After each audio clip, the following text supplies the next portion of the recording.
ерте үйленген дұрыс баста, жасым 20-ға келді. Бауыржан атамыздың бар ғой сөзі, 20 жасқа толып үйленбеген халықтың жауы деген еді. Ой.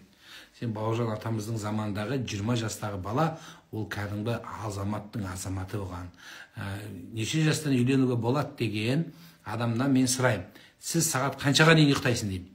Мысалы, қаншаға дейін ұйықтайсың, сен өзіңе сұрақ сұра. Енді ораза кезінде қазір ерте тұрыпсың, сәресің бар, басқа бар. Басқа уақытта 10-ға дейін, біреу айтады 11-ге дейін ұйықтаймын дейді. Онда саған үйленуге болмайды деймін. Неге дейді? Сен үйде, семьяңда өзің масылсың. Анадан ақша сұрайсың, біреуден единица сұрайсың, біреуге киім алып бер дейсің, нәс киімді жуып бер дейсің, үйді жинамайсың, ішкен тамағыңды жумайсың. Оны қойшы, туалеттің суын ағызбайсың өзіңнен кейін.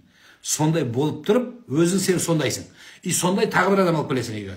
Екеу болады, пара болады. Орыста айтады, 2 сапаға пара дейді. Тура сондай алып келесің өзіңе. Сонда бізге бір адам жетеді, бір семьяғашы. Сен екеу қылайын деп жатсың ондайды, масылды. Жоқ, олай емес. Сондықтан ағама, жеңгем сай екеу бір-біріне лайық болады. Сол үшін сен ондайды қой. Сен біраз жұмыс істе, ақша тап, біраз жұмыс істе, кішкене теріңді шығар. Пайғамбарымызға біреуге үйленейін, бірақ ақшам жоқ, не істеймін дегенде, ораза ұста деді, түні бойы намаз оқы деді. Яғни күшіңді кішкене энергияңды азайт деді ғой. Құды сол сияқты, сен 20 жас, жақсы жас, бірақ сен сол тойыңның ақшасын өзің шығар. Өзі мұстахап болады, сүннет деп айтқандар да бар. Жігіт, үйленетін жігіт өзінің тойының ақшасын, қызға беретін мақырын өзі бұлай жұмыс істеп табу керек. Әке шешеден сұрамау керек, ұят болады. Онда сен масылсың деген сөз шығады.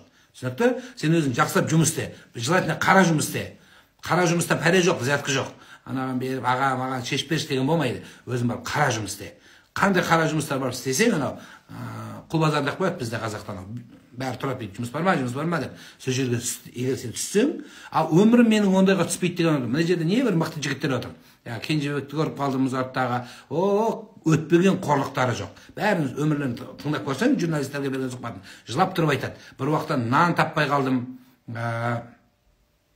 деген сияқты сөздер айтады. Міне солдай адамның өмірі, мына көп нәрсенің үстінен бола бермейді, кейде астына түсу керек болады. Сол үшін сен қазірден мен түспеймін, менде ондай болмайды, менде тық болған ақша бар. Жоқ, ондай болмайды. Сен бәріне дайын болу керексің жаным. Сондықтан жұмыс істе біраз кішкене, асықпа. Қыз болсаң, онда басқаша айтатын едім.